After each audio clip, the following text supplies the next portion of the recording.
Shalom, selamat pagi Bapak Ibu dan saudara-saudari yang dikasihi Tuhan. Kita akan bersama-sama merenungkan kebenaran firman Tuhan. Mari kita berdoa. Segala pujian dan syukur hanya bagi-Mu ya Tuhan. Terima kasih buat pagi hari ini, buat kesempatan yang Tuhan berikan bagi kami. Kami akan bersama-sama merenungkan kebenaran firman-Mu. Berapi kami dengan hikmat-Mu ya Tuhan, agar kami boleh fokus dalam merenungkan firman-Mu pagi hari ini. Di dalam nama Tuhan Yesus Kristus kami sudah berdoa. Amin. Firman Tuhan yang akan kita renungkan bersama-sama pagi hari ini dalam kitab Efesus pasal 3 ayat 14 sampai 21. Di bawah perikop doa Paulus. Itulah sebabnya aku sujud kepadamu Bapa, yang daripadanya semua turunan yang di dalam sorga dan di atas bumi menerima namanya. Aku berdoa supaya ia menurut kekayaan kemuliaannya menguatkan dan meneguhkan kamu oleh rohnya di dalam batinmu, sehingga oleh imanmu Kristus diam di dalam hatimu dan kamu berakar serta berdasar di dalam kasih. Aku berdoa supaya kamu bersama-sama dengan segala orang kudus dapat memahami betapa lebarnya dan panjangnya dan tingginya dan dalamnya kasih Kristus, dan dapat mengenal kasih itu sekalipun ia melampaui segala pengetahuan. Aku berdoa supaya kamu dipenuhi di dalam seluruh kepenuhan Allah. Bagi Dialah yang dapat melakukan jauh lebih banyak daripada yang kita doakan atau pikirkan, seperti yang ternyata dari kuasa yang bekerja di dalam kita. Bagi Dialah kemuliaan di dalam jemaat dan di dalam Kristus Yesus turun-temurun sampai selama-lamanya. Amin.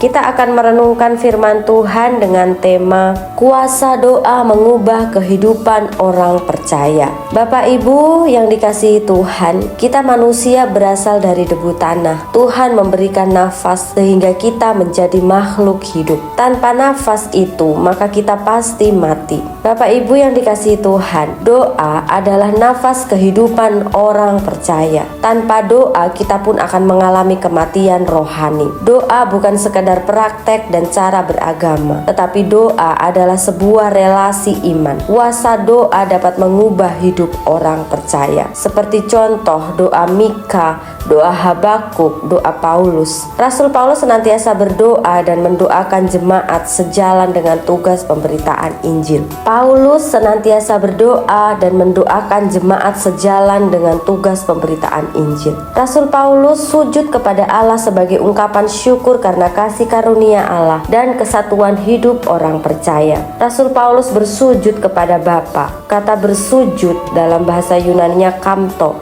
bukan sekedar posisi dan cara berdoa, tapi sikap hati yang penuh hormat, merendahkan hati dan takut kepada Allah. Allah yang berotoritas, yang daripadanya semua turunan di sorga dan di bumi menerima namanya. Allah yang menjadi Bapa bukan hanya bagi orang Yahudi, tetapi juga Bapa bagi semua bangsa dan kaum. Ada 3 hal yang menjadi pokok doa Rasul Paulus.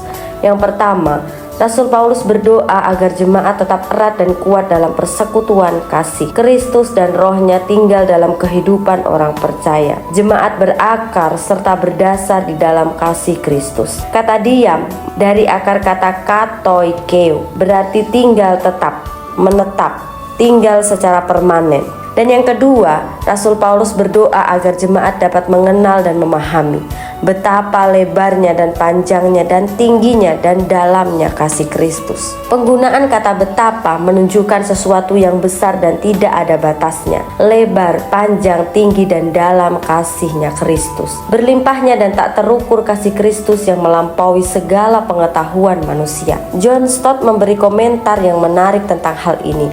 Kasih Kristus demikian lebar sehingga meliputi semua etnis manusia, demikian panjang sehingga bertahan hingga kekekalan, demikian dalam sehingga menjangkau orang yang paling berdosa, demikian tinggi sehingga meninggikannya ke sorga. Kemudian yang ketiga, Rasul Paulus berdoa agar orang percaya dipenuhi di dalam seluruh kepenuhan Allah. Artinya, jemaat mengalami pembaruan hidup dalam teladan Kristus. Di akhir doanya, Rasul Paulus mengungkapkan puji-pujian atas pekerjaan kasih Allah yang jauh lebih banyak dari yang didoakan dan dipikirkan. Dari doa Rasul Paulus bagi jemaat di Efesus, maka kita belajar bahwa doa menjadi kekuatan bagi Rasul Paulus dalam pemberitaan Injil. Bahkan dalam kesesakan sekalipun, Rasul Paulus tetap bertekun di dalam doa. Rasul Paulus tidak berdoa bagi dirinya sendiri, namun dia juga tidak menjadikan doa berisi daftar permintaan untuk kepentingannya sendiri. Rasul Paulus percaya kuasa doa yang mengubah kehidupan orang percaya. Rasul Paulus bersyafaat bagi jemaatnya dan meyakini bahwa Allah mendengar dan menjawab setiap doa lebih indah dari segalanya. Sebagai orang percaya, kita pun mesti percaya kepada Allah sebagai sumber kehidupan dan yang berkuasa atas kehidupan semua makhluk. Maka bawalah segala pergumulan kita kepada Allah di dalam doa-doa kita. Tuhan hanya sejauh doa. Kuasa doa mengubah kehidupan orang percaya. Berdoalah bukan saja untuk kepentingan kita, tetapi berdoalah untuk kemuliaan Allah, dan berdoalah bagi sesama, bagi gereja serta bangsa dan negara. Karena itu Kristus dan Roh-Nya mesti tinggal tetap di dalam kehidupan setiap kita orang-orang percaya. Kita mesti berakar dan berdasar pada Kristus, bukan pada pengalaman bergereja. Kita mesti bersatu dalam kasih Kristus, selaku anggota-anggota tubuh Kristus. Kasih Yesus yang memberikan kita kekuatan dan kekokohan rohani dalam menghadapi berbagai ujian dalam hidup pribadi, pekerjaan,